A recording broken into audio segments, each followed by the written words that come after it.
नमस्कार साथियों, मैं डीएस शर्मा आपके अपने YouTube चैनल यूपी के शिक्षा रत्न में आपका स्वागत करता हूं। साथियों, हम पढ़ रहे थे हिंदी और हिंदी में पढ़ रहे थे वर्णमाला। वर्णमाला को हमने वर्गीकरण करते हुए बताया कि वर्णमाला दो भागों में बांट दी जाती है, एक स्वर और दूसरा व्यंजन। स्वर का वर्गीकरण हमने आपको पढ़ाया और हमने बताया कि स्वर कितने प्रकार से होते हैं, स्वरों की संख्या क्या होती है। उसी प्रकार से हम अब आगे पढ़ने जा रहे हैं व्यंजन के लिए। व्यंजन की भी एक क्लास हो चुकी है आपकी, और व्यंजन में हमने आपको बताया कि व्यंजन का वर्गीकरण किस आधार पर किया जाता है। आपने देखा होगा व्यंजन का वर्गीकरण था साधारण वर्गीकरण, घोष या कंपन के आधार पर वर्गीकरण, प्राण वायु के आधार पर, उच्चारण के आधार पर। आज बात करते हैं उच्चारण स्थान के आधार पर, अर्थात उच्चारण स्थान के आधार पर कि स्थान किस किस स्थान से इन व्यंजनों को बोला जाता है। साथियों, हम देखते हैं कि एक हमने मानव का चित्र बनाया है और मानव के चित्र में ये हमारा दिल अर्थात मन है। इस दिल अर्थात इस हृदय में आपके क्या आते हैं, विचार आते हैं, और इस विचार में आप देखेंगे कि ये विचार सबसे पहले हमारे कंठ पे जाते हैं। तो सबसे पहले कहां बोलने का प्रयास किया जाता है, कंठ। यानी कि जो विचार आया वो विचार कंठ पे जाएगा। कंठ के बाद में आपका यहां पड़ता है तालु। इसे क्या बोलते हैं, तालु। अर्थात कंठ, कंठ के बाद पड़ता है तालु, तालु के बाद में पड़ता है मूर्धा। यहां पे पड़ेगा क्या, मूर्धा। मूर्धा, और मूर्धा के बाद में मूर्धा अर्थात मसूड़े, मसूड़े में जमे होते हैं दांत। तो यहां पर आप देखेंगे उसके बाद में दंत। दंत, दंत के बाद में आते हैं होष्ठ। दंत के बाद आते हैं होष्ठ, और होष्ठ के बाद यह आता है आपका नासिक। अर्थात व्यंजनों का वर्गीकरण उच्चारण स्थान के आधार पर देखें तो कंठ, तालु, मूर्धा, दंत, होष्ठ और नासिक, इन आधारों पर हम व्यंजन का वर्गीकरण करते हैं। तो इनके लिए हमने शॉर्ट ट्रिक बनाने का प्रयास किया है। जैसे कि आप देखेंगे ये रहा कंठ, कंठ के बाद आता है तालु, तालु के बाद आता है मूर्धा, मूर्धा के बाद दंत, दंत के बाद ओष्ठ, ओष्ठ के बाद नासिक, नासिक के बाद में फिर इन्हीं वर्णों से मिलकर के कुछ और वर्ण बनाए जाते हैं जिन्हें कंठ तालु बोला जाता है। कंठ और होंठ मिलकर के बनाते हैं कंठोष्ठ, दांत और होंठ मिलाकर के बनाते हैं दंतोष्ठ, और इन्हीं के आधार पर देखते हैं आदिजीवा या स्वर यंत्र। इन्हें हम शॉर्टकट में अगर देखें, शॉर्टकट में अगर हम देखें तो इसे बोलते हैं केटियम डोन, यानी कि केटियम डोन, या हम कह सकते हैं कि केटियम दोना।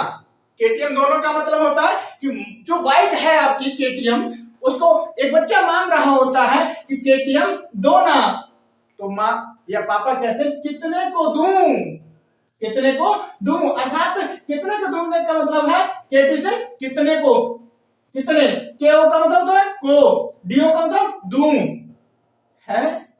अर्थात इसके आधार पर हम व्यंजन का वर्गीकरण देखें तो इसमें कौन कौन से आते हैं।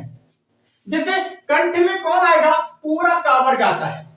कंठ में कौन आएगा, का वर्ग। इसमें कौन आता है, का, इसमें आता है चा वर्ग, इसमें आता है टा वर्ग, का चा टा, इसमें आता है ता वर्ग, इसमें आता है पा वर्ग। अर्थात इन ऊपर के केटियम डॉन तक हम देखें तो इसमें वर्गीय व्यंजन को रखा जाता है। इसमें किसे रखेंगे, वर्गीय व्यंजन को।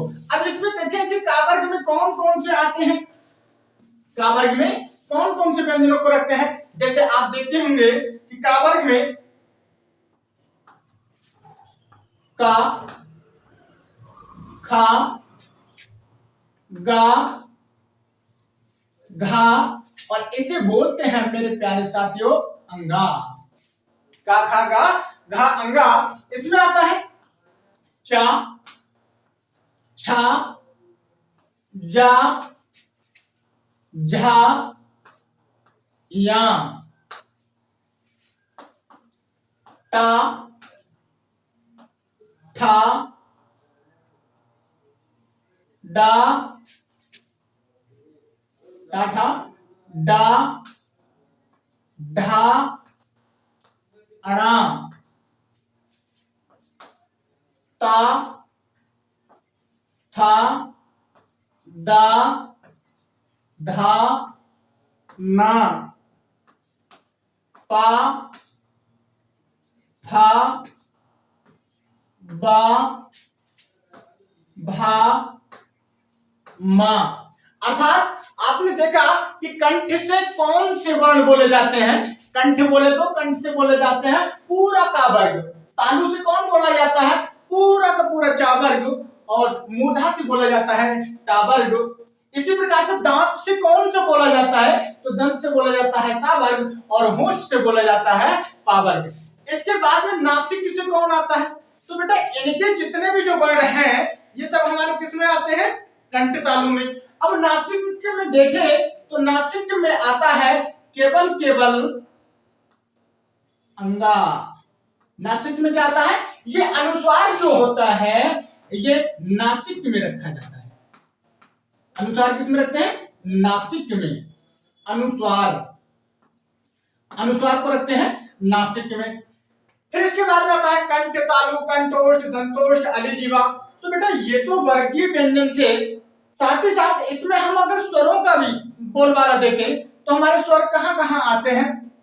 आप देखेंगे कि छोटा आ इसमें आता है, छोटा आ, बड़ा आ, छोटा आ और बड़ा आ किसमें बोले जाते हैं, कंठ स्वर के नाम से जाने जाते हैं। साथ ही साथ इसमें आता है आपका विसर्ग भी। साथ ही साथ जो विसर्ग होता है वो भी किसमें रखे जाते हैं, कंठ वर्ग में। विसर्ग के बाद में आप देखेंगे कि छोटी ई, बड़ी ई, ये किसमें आते हैं, तालु वर्ग में। छोटी ई, बड़ी किसमें आएंगे, तालु वर्ग में आता है। फिर इसके बाद में आप देखिए जो ऋण है ये किसमें रखा जाता है, मूर्धा में। ऋण किसमें आएगा, मूर्धा में। छोटा आ गया, बड़ा आ गया, छोटी बड़ी आ गया, ऋण आ गया।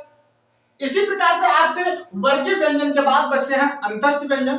अंतस्थ व्यंजन कहां ले जाते हैं, तो आप देखेंगे इस ऋण के साथ में यहां पर तो आएगा या, कौन आता है या, और यहां पे कौन आएगा, रा।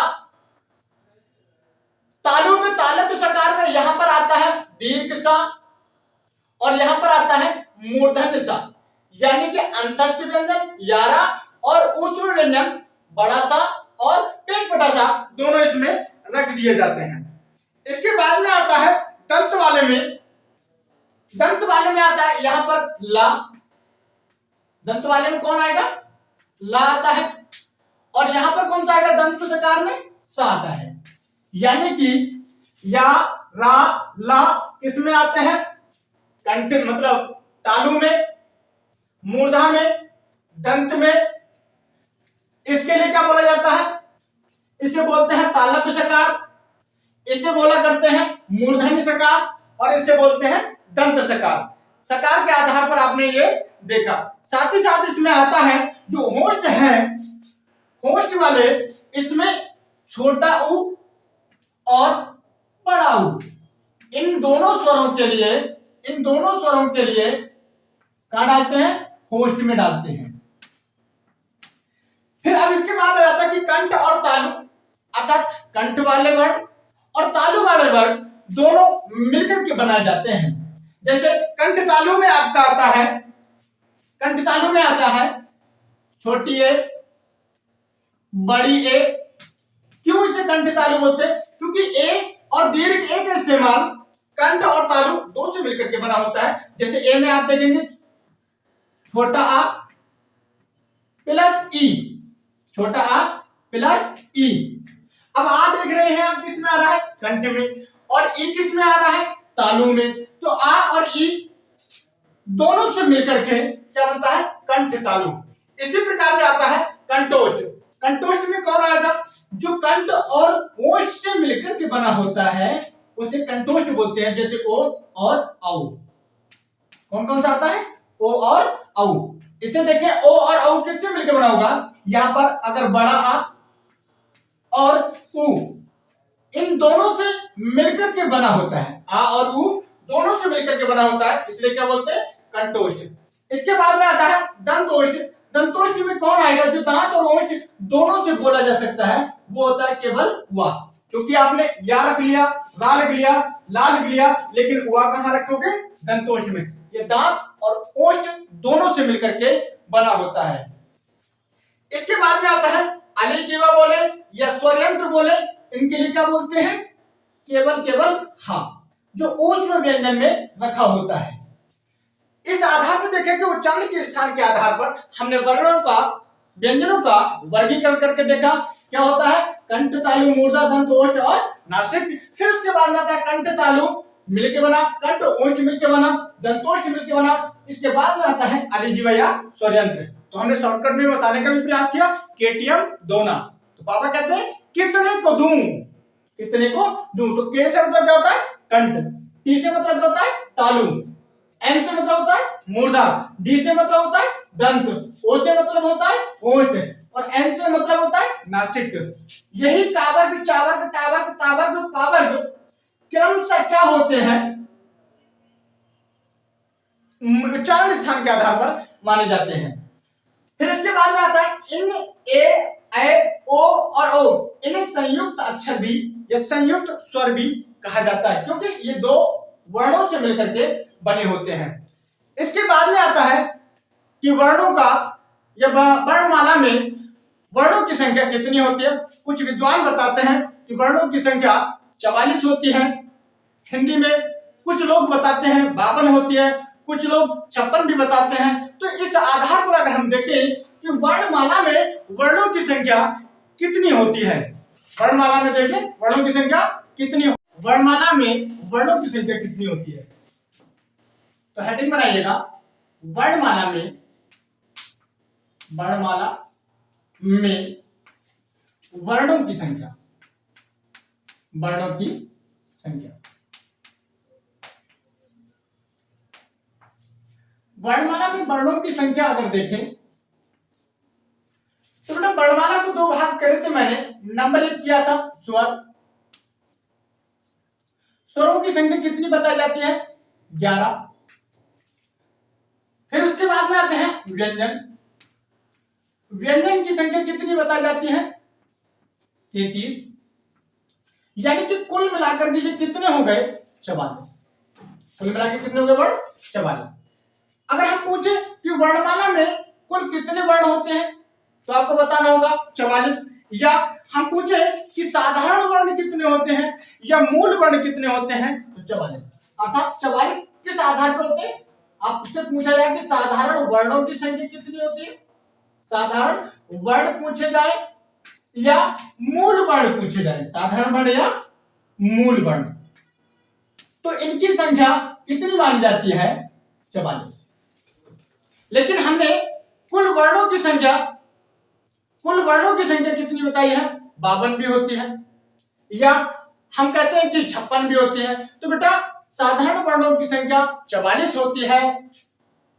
हिंदी वर्णमाला में वर्णों की संख्या 52 भी होती है और 56 भी होती है। कैसे होंगे, अगर हम इसमें अयोगवाह वर्णों को जोड़ दिया जाए, अयोगवाह वर्ण जोड़ दिए जाए, अयोगवाह कौन से होते हैं, तो अयोगवाह होते हैं अंग और आहा, अंग और आहा। अर्थात इन दो वर्णों को जोड़ दिया जाए, अयोगवाह वर्णों की संख्या कितनी होती है, 2। कौन कौन से होते हैं, एक अंग होता है और एक आहा होता है। अयोगवाह वर्ण जोड़ दिए जाए। दूसरी बात आ जाती है अगर इसमें संयुक्त अक्षर जोड़ दिए जाए, संयुक्त अक्षर, संयुक्त अक्षर कौन कौन से होते हैं, तो संयुक्त अक्षर की संख्या कितनी होती है, 4। कौन कौन से होंगे, एक होता है छा, त्रा, ज्या और सिरा। अगर इनके लिए जोड़ दिया जाए, साथ ही साथ अगले आते हैं ताड़न जात,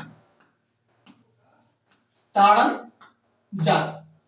ताड़न जात वर्णों की संख्या कितनी होती है, 2। इसमें एक होता है ड और एक होता है अडह। इस आधार पर 44 और 2 46, 46 और 4 50, 50 और 2 52। कुल मिलाकर के अगर इन वर्णों को जोड़ दिया जाए तो वर्ण कितने होते हैं? 52। अर्थात आपसे पूछा जाए कि 52 कब होते हैं तो आप बताएंगे हिंदी में वर्णों की संख्या, हिंदी में वर्ण की संख्या कितनी होती है? 52। या हिंदी में कुल वर्ण कितने होते हैं? हिंदी में कुल वर्ण कितने होते हैं तो आप बताएंगे 52। अगर इसमें विदेशी वर्णों को जोड़ लिया जाए, विदेशी वर्ण को शामिल कर लिया जाए, विदेशी वर्णों की संख्या कितनी होती है? 4। कौन कौन सी होगी? एक का, जा, खा और फा। का, जा, खा, फा, अगर इन 4 वर्णों को शामिल कर लिया जाता है तो कुल वर्ण हो जाते हैं 56। अर्थात 56 किस आधार पर होते हैं? आपसे पूछा जाए कि हिंदी में मानक वर्ण कितने होते हैं? हिंदी में मानक वर्ण, हिंदी में मानक वर्ण अगर आपसे पूछे जाए तो उन वर्णों की संख्या कितनी होती है? 56। तो इस आधार पर देखा जाए कि मानक वर्ण कितने होते हैं, हिंदी में कुल वर्ण कितने होते हैं, साधारण वर्ण कितने होते हैं, तो इस आधार पर हम देखते हैं कि 44 भी होते हैं, 52 भी होते हैं और 56 भी होते हैं। तो आपने देखा कि हिंदी में साधारण वर्णों की संख्या 44, 44 कब हुई? स्वर कितने? 11, व्यंजन कितने? 33, 11 33 44। अगर अयोगवाह 2 अक्षर जोड़ दिए अंग और आह को, संयुक्त अक्षर 4 को जोड़ दिया जाए छात्रा, ग और सरा को, ताड़नजात अर्थात उत्क्षिप्त व्यंजन जोड़ दिए जाए 2 को तो ड और ढ, तो कुल मिलाकर के 2 4 6 6 और 2 8, 8 और 44 कितने हो गए? 52। हिंदी में कुल वर्ण कितने होते हैं? 52। अगर हम विदेशी वर्णों को शामिल कर लिया जाए तो इन वर्णों की संख्या कितनी होती है? 4। इन चारों वर्णों को शामिल करके कितने हो जाएंगे? 56। हिंदी में कुल वर्ण कितने होते हैं? 56। शब्दकोश के आधार पर वर्णमाला,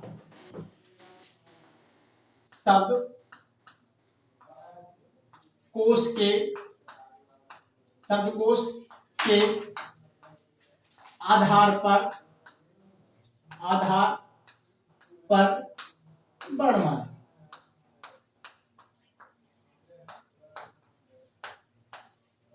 शब्दकोश के आधार पर वर्णमाला, जिस प्रकार से हम अगर अंग्रेजी में डिक्शनरी लेके आते हैं तो अंग्रेजी की डिक्शनरी में पहला अक्षर ए से शुरू होता है, उसके बाद में सभी वर्ड जो ए से शुरू होने वाले होते हैं वो सभी ए से मिलेंगे, बी से शुरू होने वाले बी वाले कॉलम में मिलते हैं, सी से शुरू होने वाले सी कॉलम से मिलते हैं। उसी प्रकार से शब्दकोश के आधार पर भी अगर हम शब्दकोश हिंदी वाले लेके आए तो उसमें डिक्शनरी देखें तो उसका पहला वर्ड कौन सा होगा?